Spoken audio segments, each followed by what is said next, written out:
열왕기상 21장 오늘 1절부터 29절 끝절까지 증거하겠습니다. 열왕기상 21장 1절입니다.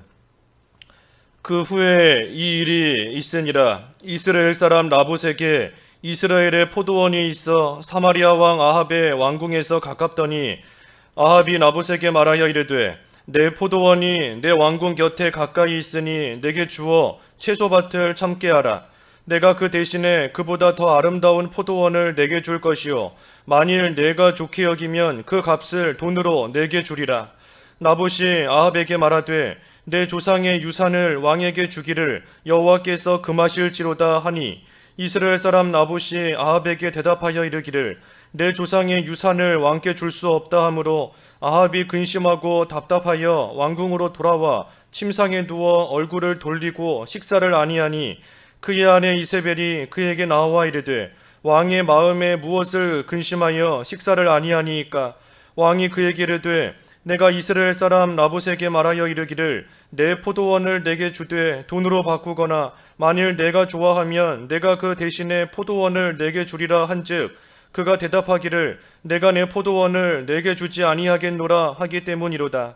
그의 아내 이세벨이 그에게 이르되 왕이 지금 이스라엘 나라를 다스리시나이까. 일어나 식사를 하시고 마음을 즐겁게 하소서. 내가 이스라엘 사람 나봇의 포도원을 왕께 드리리이다 하고 아합의 이름으로 편지를 쓰고 그 인을 치고 봉하여 그의 성읍에서 나봇과 함께 사는 장로와 귀족들에게 보내니 그 편지 사연에 이르기를 금식을 선포하고 나봇을 백성 가운데에 높이 앉힌 후에 불량자 두 사람을 그의 앞에 마주 앉히고 그에게 대하여 증거하기를 내가 하나님과 왕을 저주하였다 하게 하고 곧 그를 끌고 나가서 돌로 쳐 죽이라 하였더라. 10절까지만 봉독했습니다.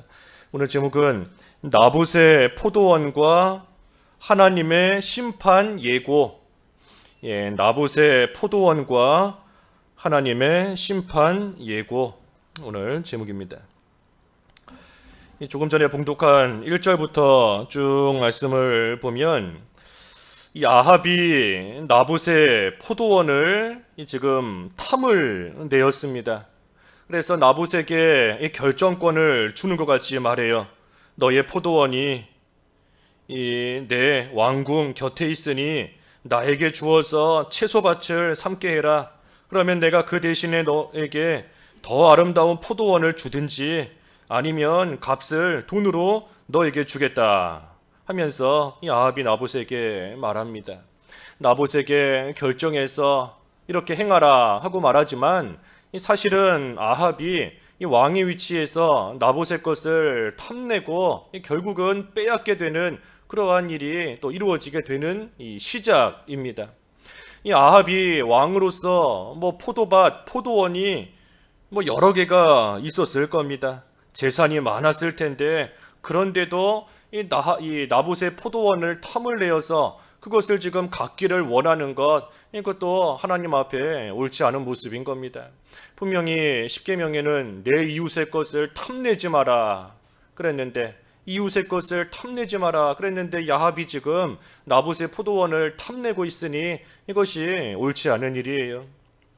그래서 이 포도원을 갖기를 지금 원하고 있는데 나봇이 아합에게 대답합니다. 3절에 내 조상의 유산을 왕에게 주기를 여호와께서 금하실지로다. 그래서 내 조상의 유산 왕에게 줄 수 없다.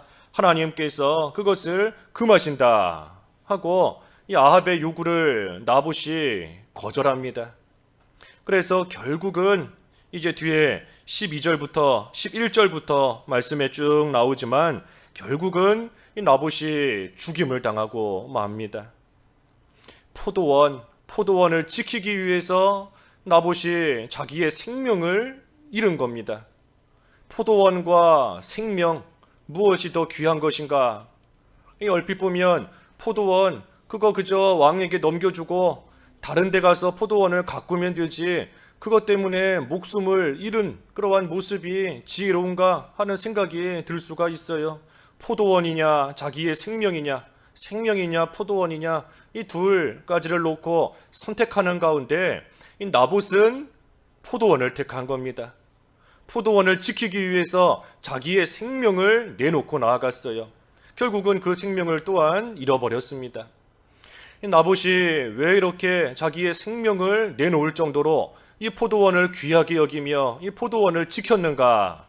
그것은 이 나봇이 한 말과 같이 여호와께서 금하시는 일이기 때문에, 하나님께서 유산으로 주신 것을 다른 사람에게 넘기거나 팔거나 하는 것은 하나님께서 금하신 그러한 일이기 때문에 지금 나봇은 생명을 내놓고서라도 그 하나님의 말씀을 지키는 겁니다. 그 말씀이 우리 이 레위기나 또 민수기나 또 이 뒤에 가서 에스겔에도 나오는데, 특별히 레위기 그 25장을 좀 보시죠. 레위기 25장 그 23절부터 28절까지 좀 길지만 읽어주십시오. 23절에서 28절. 23절. 토지를 영구히 팔지 말 것은 토지는 다 내 것임이니라. 너희는 거류민이요 동거하는 자로서 나와 함께 있느니라. 너희 기업의 온 땅에서 그의 토지 무르기를 허락할지니 만일 내 형제가 가난하여 그의 기업 중에서 얼마를 팔았으면 그에게 가까운 기업 물을 자가 와서 그의 형제가 판 것을 물을 것이요, 만일 그것을 물을 사람이 없고 자기가 부유하게 되어 물을 힘이 있으면 그 판 해를 계수하여 그 남은 값을 산자에게 주고 자기의 소유지를 돌릴 것이니라.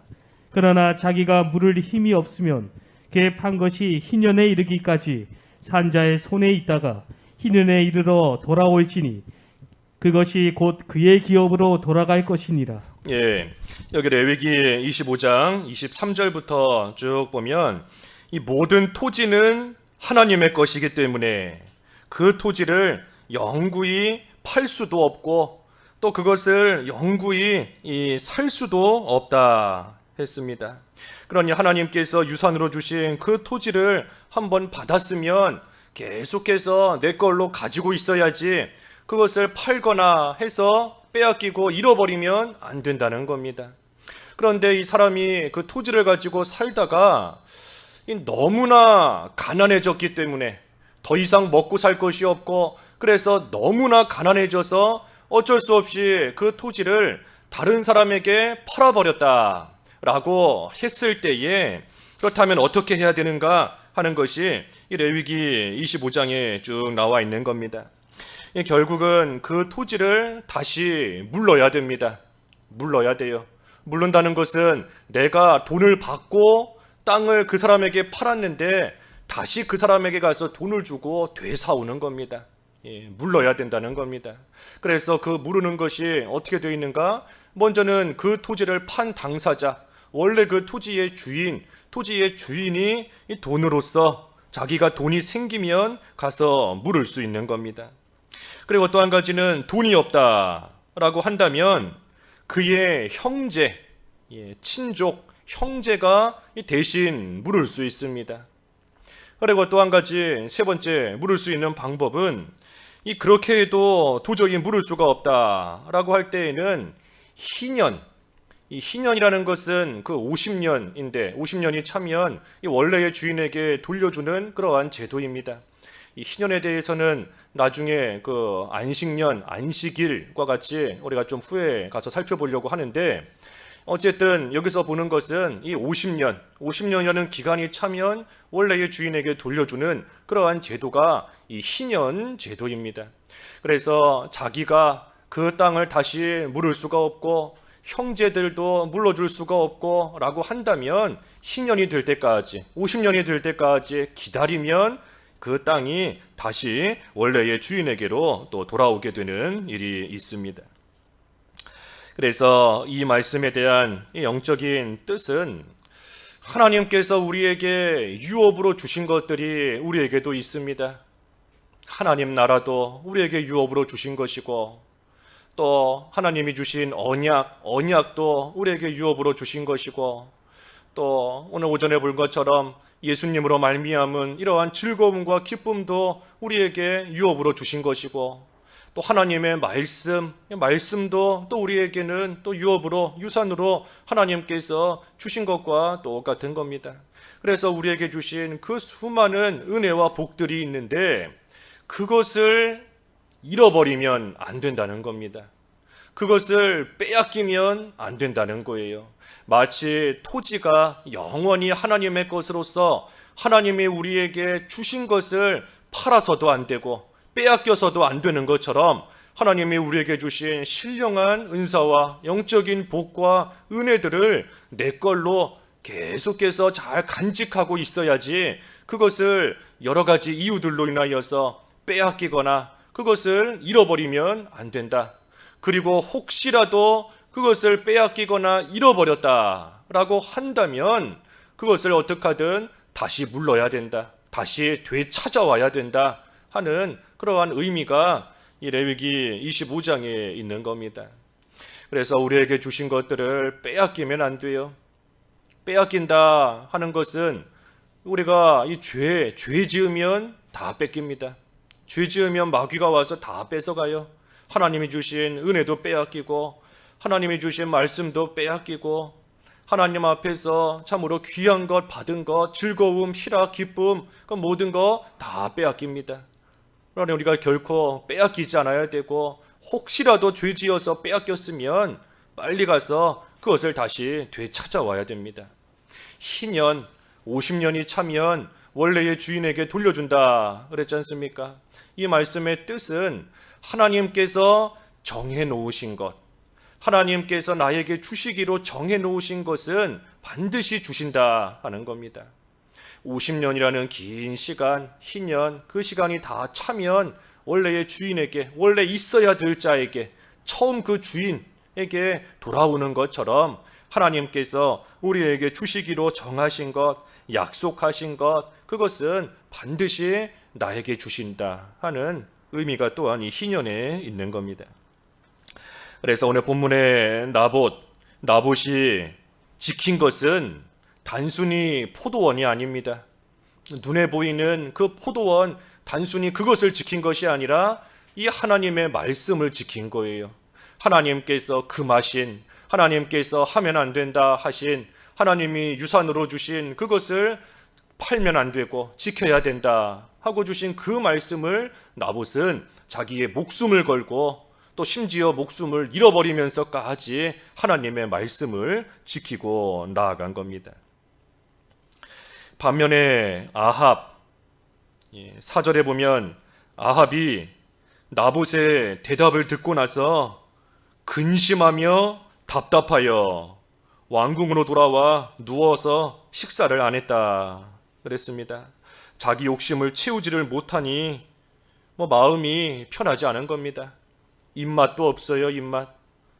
자기가 하고 싶은 게 있는데 그것이 이루어지지가 않으니 밥맛도 없고 그러니 그저 침상에만 누워서 답답한 마음을 가지고 식사도 하지 않고 이와 같이 있는 겁니다.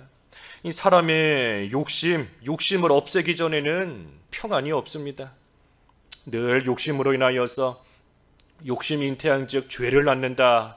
죄가 장성한즉 사망을 낳는다 그랬지 않습니까? 우리가 욕심을 가지고 있는 이상 마음에 참된 평안 누릴 수가 없습니다. 지금 아합의 모습이 그와 같은 거예요. 그래서 아합의 그 모습을 보고 5절에 아내인 이세벨이 와서 묻습니다. 무엇이 그렇게 근심이 되어서 식사도 안 합니까? 그러니 6절에 아합 왕이 이세벨에게 대답합니다. 그런데 여기 6절에 아합이 이세벨에게 대답하는 이 내용을 잘 보면 이 중요한 것을 빼놓고 얘기합니다. 아까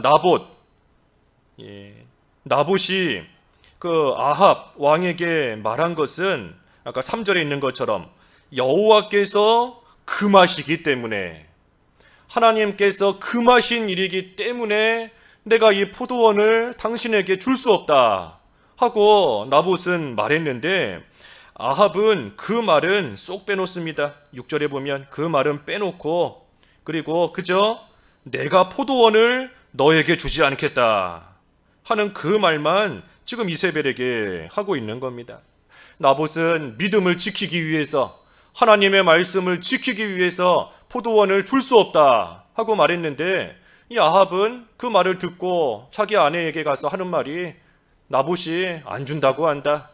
왜 안 주는지 그 이유에 대해서는 말하지 않고 그저 이 나봇이 포도원 나에게 넘기지 않는다고 한다 하는 그 말만 지금 하고 있는 겁니다. 이 아합의 말을 잘못하고 있는 거예요. 이 말이라는 거 말 한마디만 다르게 해도 그 내용이 달라집니다.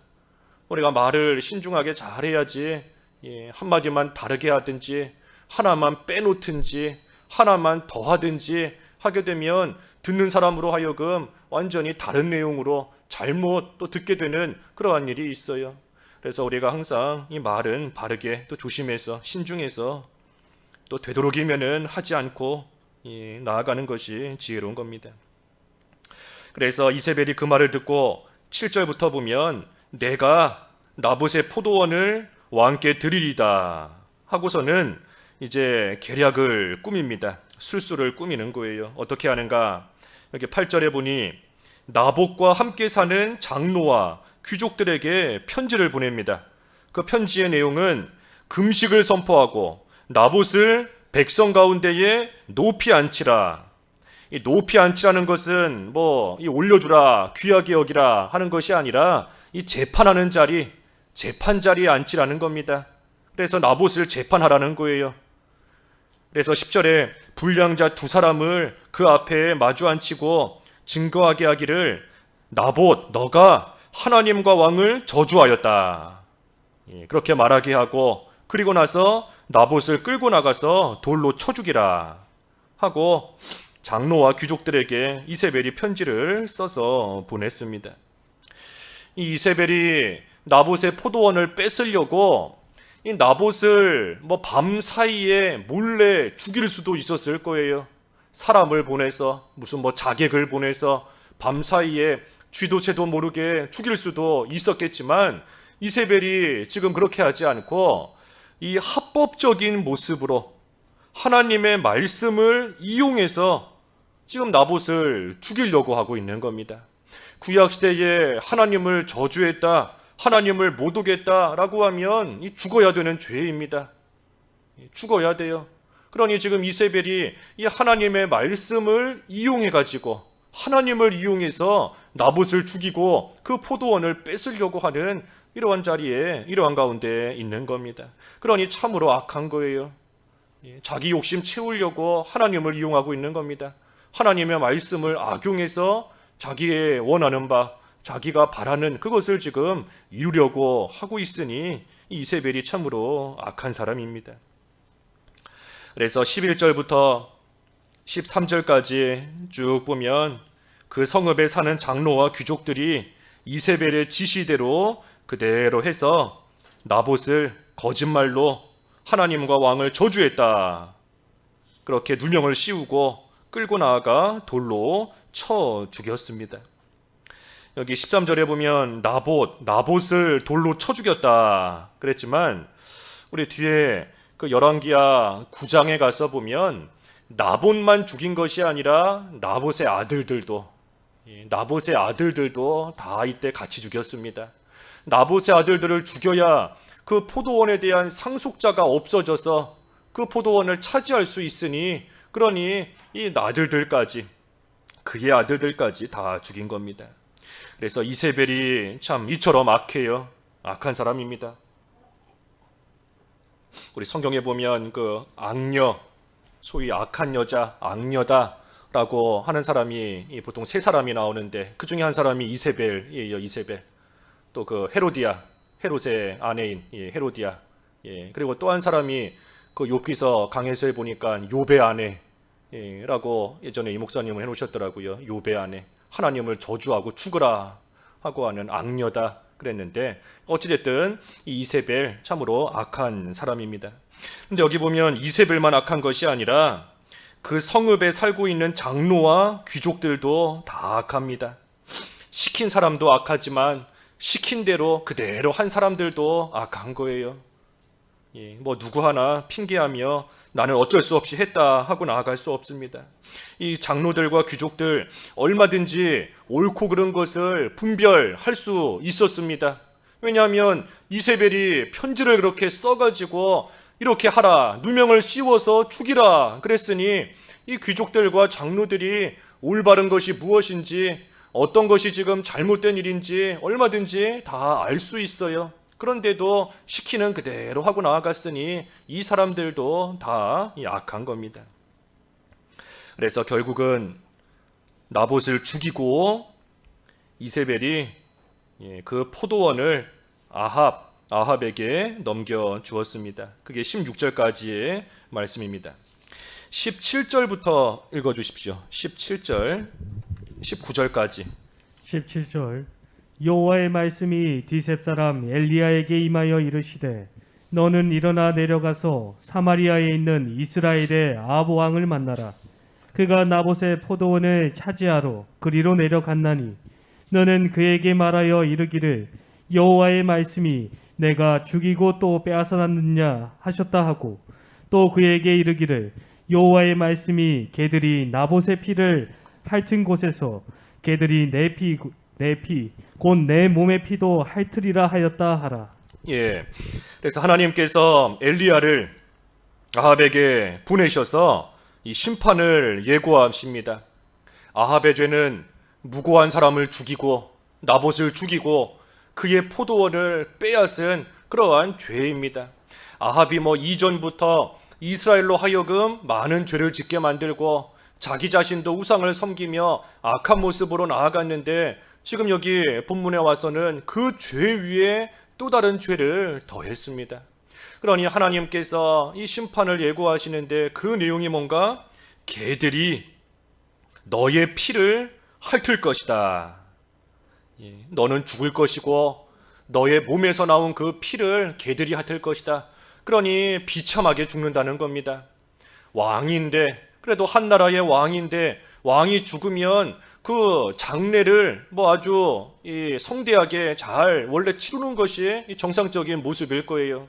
그런데 이 아합이 죽으면 그 시체를 거두는 사람도 잘 나오지 않고 쉽지 않고 또 여러 가지 죽는 그 상황 자체도 참으로 비참하게 죽을 것이기 때문에 그 몸에서 나온 피를 개가 핥을 정도로 참으로 끔찍하고 비참하게 결국은 죽게 될 것이다 하는 것을 하나님께서 엘리야를 통하여 이 아합에게 알게 하십니다.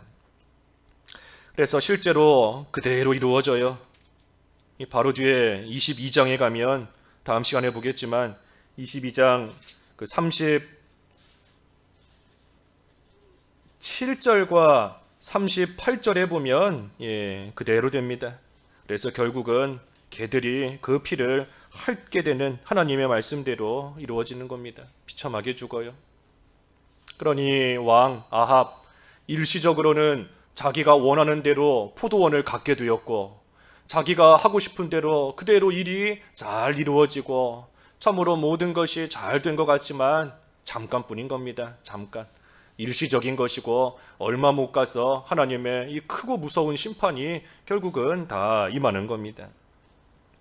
그래서 20절에 아합이 엘리야에게 이르되 내 대적자여, 엘리야에게 내 대적자다라고 합니다. 엘리야를 통해 주시는 하나님 말씀을 듣고 이때라도 깨닫고 돌이키면 되는데 그러지는 않고 엘리야에게 내 대적자다. 그러니 엘리야를 대적으로 여기니 엘리야를 통해서 예고하시는 하나님의 심판도 무시하는 겁니다. 하나님의 종 엘리야를 지금 무시하는데 그를 통해서 주시는 하나님의 말씀을 잘 듣고 따라갈 리가 없어요. 그래서 내가 나를 찾았느냐? 그러면서 내가 내 자신을 팔아 여호와 보시기에 악을 행하였다. 엘리야가 아합을 책망합니다. 너 자신을 팔았다. 그래서 여호와 보시기에 악을 행했다 하며 아합을 책망하는 거예요. 엘리야가 죄 짓는 거 자신을 파는 겁니다. 자기를 마귀에게 파는 거예요. 그것이 이 죄 짓는 그러한 모습인 겁니다. 자신을 팔았으니 그러니 그만큼 이 마귀의 종이 되는 거지 않습니까? 그래서 우리가 죄 짓고 나면 내가 마귀에게 팔렸구나 생각해야 됩니다. 팔렸구나. 누가 나를 끌고 가서 억지로 판 게 아닙니다. 나 스스로 판 거예요. 스스로. 나 스스로 마귀에게 나를 팔았고 나 스스로 나 자신을 마귀에게 넘겨주어서 마귀의 종노릇하는 그러한 가운데 이르는 겁니다. 그러니 다른 사람 탓할 것이 없어요. 내가 스스로 갖다가 판 건데, 내가 나 자신을 스스로 마귀에게 팔아버렸으니 다른 사람 탓할 것이 없는 겁니다. 그래서 엘리야도 지금 아합에게 너가 너 자신을 팔았다, 이 마귀에게 팔았다 하는 겁니다. 그래서 우리가 죄 지으면 마귀에게 파는 것이고, 하지만 그런 우리를 예수님께서 자신의 피로 다시 사신 겁니다. 마귀에게 팔린 우리를 예수님께서는 속전을 치르시고, 그 속전이 자신의 피예요. 십자가의 보혈로서 우리를 다시 사서 하나님의 사람으로 돌려 놓으신 겁니다.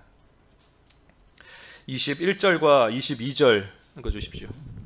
21절 여호와의 말씀이 내가 재앙을 내게 내려 너를 쓸어버리되 내게 속한 남자는 이스라엘 가운데 매인자나 노인자를 다 멸할 것이요 또 내 집이 느밧의 아들 여로보암의 집처럼 되게 하고 아이야의 아들 바하사의 집처럼 되게 하리니 이는 내가 나를 노하게 하고 이스라엘이 범죄하게 한 까닭이니라 하셨고. 예, 그래서 아합에게 속한 남자들을 다 멸하겠다 하십니다. 다 멸하겠다. 예, 여로보암의 집과 같이 바하사의 집처럼 하나님께서 만드신다는 겁니다. 이 여로보암의 모습 우리 앞에 14장 11절에서 보았어요. 14장 11절에서 여로보암에게 속한 자가 성읍에서 죽은즉 개가 먹고 들에서 죽은즉 공중의 새가 먹으리니 이는 여호와께서 말씀하셨음이니라 하셨나니. 그래서 여로보암의 집이 이와 같은 것이고, 또 16장 4절에도 16장 4절에 바하사에게 속한 자가 성읍에서 죽은즉 개가 먹고 그에게 속한 자가 들에서 죽은즉 공중의 새가 먹으리라 하셨더라. 그래서 이 여로보암의 집처럼 바하사의 집처럼 하나님께서 다 멸하신다 하는 겁니다. 23절 읽어주십시오. 23절 이세벨에게 대하여도 여호와께서 말씀하여 이르시되 그들이 이스라엘 성읍 곁에서 이세벨을 먹을지라. 예. 그리고 후에 이스라엘 성읍 곁에서 이세벨도 이 개들이 먹을 것이다. 예. 그래서 열왕기하 9장에 가면 나옵니다. 열왕기하 9장 30절 이하 말씀에 쭉 보면 이 후에 사람들이 와서 이세벨을 왕궁 창문 바깥으로 내던져서 죽입니다. 내던져 버려요. 그래서 이세벨이 또한 비참하게 이세벨도 심판을 받고 죽는 겁니다. 24절에서 26절. 24절 아합에게 속한 자로서 성읍에서 죽은 자는 개들이 먹고 들에서 죽은 자는 공중의 새가 먹으리라고 하셨느니라 하니 예로부터 아합과 같이 그 자신을 팔아 여호와 앞에서 악을 행한 자가 없으면 그를 그의 아내 이세벨이 충동하였습니다.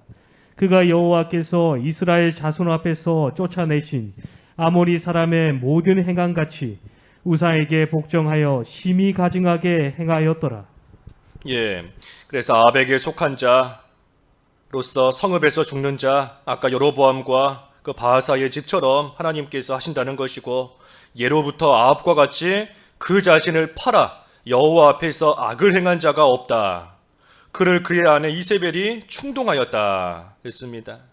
그래서 이세벨이 충동해서 죄짓게 만드니 악한 것이고, 아합은 그 충동에 넘어가서 또 죄지었으니 악한 겁니다. 아합이나 이세벨이나 충동하는 자나 그 충동에 넘어가서 죄짓는 자나 아까 성읍의 장로들이나 귀족들이나 또 그렇게 하라고 시킨 이세벨이나 모두가 다 악한 겁니다. 다 악해요. 그래서 특별히 이세벨이 아합을 충동하였다. 그래서 마귀는 늘 우리를 충동하는 줄 알아야 됩니다. 마귀는 한순간도 가만히 있지 않고 우리를 늘 충동질해요. 늘 죄짓게 만들고, 그때 마귀에게 넘어가면 자기를 파는 것이다. 자기를 팔아버리는 겁니다. 마귀에게 자기를 파는 것이고 그 책임은 나에게, 자기에게 있는 겁니다. 내가 팔았으니까. 27절에서 29절. 27절. 아합이 이 모든 말씀을 들을 때 그의 옷을 찢고 굵은 배로 몸을 동이고 금식하고 굵은 배에 배우며 누우며 또 풀이 죽어 다니더라. 여호와의 말씀이 디셋 사람 엘리야에게 임하여 이르시되 아합이 내 앞에서 겸비함을 내가 보느냐. 그가 내 앞에서 겸비함으로 내가 재앙을 저의 시대에는 내리지 아니하고 그의 아들의 시대에야 그의 집에 재앙을 내리리라 하셨더라. 예, 여기 27절에서 29절의 말씀을 우리가 좀 잘 봐야 되는데, 이 아합이 이 모든 말씀을 들을 때에 옷을 찢고 굵은 배로 동이고 금식하고 굵은 배에 누우며 또 풀이 죽어 다니더라. 그때 여호와의 말씀이 엘리야에게 임하여 이르시되 아합이 내 앞에서 겸비함을 보느냐. 그가 내 앞에서 겸비함으로 내가 재앙을 저의 시대에는 내리지 아니하고 그 아들의 시대에야 그의 집에 재앙을 내리리라 하셨더라. 이 아합이 엘리야를 통한 하나님의 말씀을 듣고는 겸손하게 낮아졌습니다. 겸손하게 낮아졌어요. 그러니 하나님께서 이 아합의 시대에는 재앙을 내리지 않고 그 아들의 시대에야 내리겠다 하고 말씀하십니다. 이것이 이 아합에 대한 사실 완전한 용서가 아닙니다. 아합이 그동안 지은 죄도 많이 있는데 완전한 용서가 아니라, 이 우리로 치면 쉽게 말하면 이 소위 그 집행을 유예시켜 준 겁니다. 집행유예 같은 거예요. 분명히 죄가 있지만 하지만 그 집행을, 형벌에 대한 그 집행을 잠시 유예시켜 준 겁니다. 왜냐하면 여기서 지금 아합이 겸비했다, 그리고 하나님께서도 아합의 그 겸비함을 보셨다라고 했지만, 이 사실이 아합의 이 겸비한 모습은 마음을 찢는 그러한 진정한 회개는 아닙니다. 진정한 회개가 아니에요. 만약에 아합이 이때 진정으로 회개했다라고 한다면 자기가 빼앗은 나봇의 포도원을 돌려주든지 아니면 그동안 섬기던 우상들을 다 없애든지 하는 그러한 모습이 나와야 됩니다. 하지만 그렇지 않고 지금 옷을 찢고 굵은 배로 몸을 동이고 금식하고 하는 이러한 것들은 이 나봇이 지금 겉으로 회개하는 겁니다. 겉모습만으로 회개하는 것이지 마음으로 회개했다 할지라도 그 마음 중심으로부터 참으로 참된 그러한 깊은 회개를 하는 것이 아닙니다. 그런데도 하나님께서는 지금 이 아합의 이 외부적으로 겸비한 모습을 보시고도 하나님께서는 내가 재앙을 지금 내리지 않겠다 하고 말씀하시는 겁니다. 이것이 참 우리가 잘못 보면 하나님 너무하신 거 아닌가, 하나님 뭔가 이상하다, 아니 아합이 진정으로 회개하는 것도 아닌데 그저 어떻게 보면 사람의 눈속임으로 겉으로만 모습을 갖추고 회개하는 그러한 모양만 지금 갖추고 있는 것인데 어찌 하나님께서 이러한 아합에게 지금 당장 재앙을 내리지 아니하시고 그 재앙을 유예하겠다 하고 하나님이 말씀하시는가, 이상한 거 아닌가 하는 그러한 생각이 들 수가 있어요. 하지만 이 아합의 모습이 우리의 모습인 겁니다. 이 아합이 우리의 모습인 거예요. 우리가 하나님 앞에 회개한다 하지만 우리가 참으로 진심으로 마음을 찢으며 진심으로 회개하여서 다시는 이전에 죄짓던 그러한 자리로 돌아가지 않는가 하면 그렇지 않을 때가 많아요. 하나님 앞에 눈물도 흘리고 금식도 하고 회개하는 모습을 갖추며 하나님 앞에 회개하지만 사실은 마음 중심에서부터 진심으로 회개하지 못할 때가 많은데, 그런데도 그런 하나님께서 그런 우리의 그 모습을 보시고도 우리를 용서해 주시고 하나님께서 우리를 치지 아니하시고 하나님께서 용납해 주시는 그러한 일이 우리에게도 많이 있는 겁니다. 그러니 아합이 악한 사람인데 어찌 하나님께서 그 겉으로 겸비한 모습만 보시고 하나님이 재앙을 내리지 아니하시는가 하면서 이상하게 여길 수 있지만 사실 우리의 모습을 발견해야 되는 겁니다. 내 모습이 아합의 모습과 같은 줄 알아야 돼요. 우리도 진정으로 회개하지 못할 때가 얼마나 많아요. 그저 입으로만 잘못했다 하고 겉으로만 회개한다 하고 나아가지만 돌아서면 또다시 죄 짓는, 우상을 완전히 없애지 못했기 때문에 또다시 그 우상 앞에 가서 절하고 남의 것을 보면 탐을 내고 시기하고 미워하고 하는 그러한 모습이 여전히 우리에게도 남아있지만 그래도 하나님께서 회개하려고 하는 그 모양, 그거 하나님이 또한 보시면서 우리를 긍휼히 여겨주시고 하나님께서 용서해 주시는 그러한 때가 많이 있는 겁니다. 그러니 이것이 우리를 향한 이 하나님의 한없는 사랑과 긍휼입니다. 하나님의 한없는 사랑이고 긍휼이에요. 하나님께서 우리 마음속에 여전히 죄짓고자 하는 것이 남아있는 것을 왜 모르시겠어요? 겉으로는 잘못했다 하지만 여전히 죄지을 환경을 없애지 않고 그대로 가지고 있는 거 하나님께서 왜 모르시겠습니까? 하지만 그럼에도 불구하고 모양이라도 갖출 때에, 회개하는 모양이라도 흉내낼 때에 그때도 하나님께서는 용서해 주시고 우리를 다시금 품어주시는 겁니다. 그러니 아합의 모습과 그리고 그런 아합을 대하시는 하나님을 볼 때에 우리는 우리를 향한 하나님의 이 크신 사랑과 그 긍휼을 다시금 깨달아야 되는 겁니다. 그리고 죄인이 진정으로 회개하고 돌아오기를 기다리시며 참아주시는 그 하나님을 우리는 다시금 바로 알아야 되는 겁니다. 그래서 오늘 나봇의 포도원과 하나님의 심판 예고 그랬어요. 나봇이 지킨 것은 단순히 물질적인 포도원이 아니다. 하나님의 말씀을 지키기 위해서 자신의 생명까지 내놓은 것이다 그랬고, 악한 이세벨과 아합 결국은 행한 대로 하나님께서 하지만 회개하면 하나님께서 긍휼히 여기신다. 그래서 우리도 하나님의 긍휼을 바라며 하나님의 사랑 가운데서 참으로 지은 죄를 회개하고 참으로 진정으로 돌이키는 그러한 삶이 되도록 힘써야 하는 것입니다. 말씀 생각하시면서 잠깐 기도하시죠. 기도하겠습니다.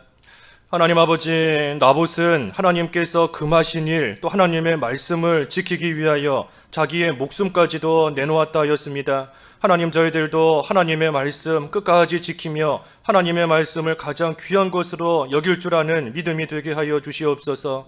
이세벨과 아합, 참으로 악한 자들에게 하나님께서 심판을 예고하셨지만 아합이 겸비한 모습을 보일 때 하나님께서 그 집행을 유예해 주셨다 하였습니다. 하나님, 저희들도 참으로 악하고 되지 못한 자인 줄을 알고 하나님 앞에 회개하면 하나님께서 용서해 주시고 긍휼히 여겨 주시는 가운데 들어가는 줄을 알아 저희들이 지은 죄, 바로 하지 못한 죄 진정으로 회개하며 옷을 찢는 것이 아니라 마음을 찢는 심정으로 하나님 앞에 돌이키며 바로 서는 삶이 될 수 있도록 인도해 주시옵소서.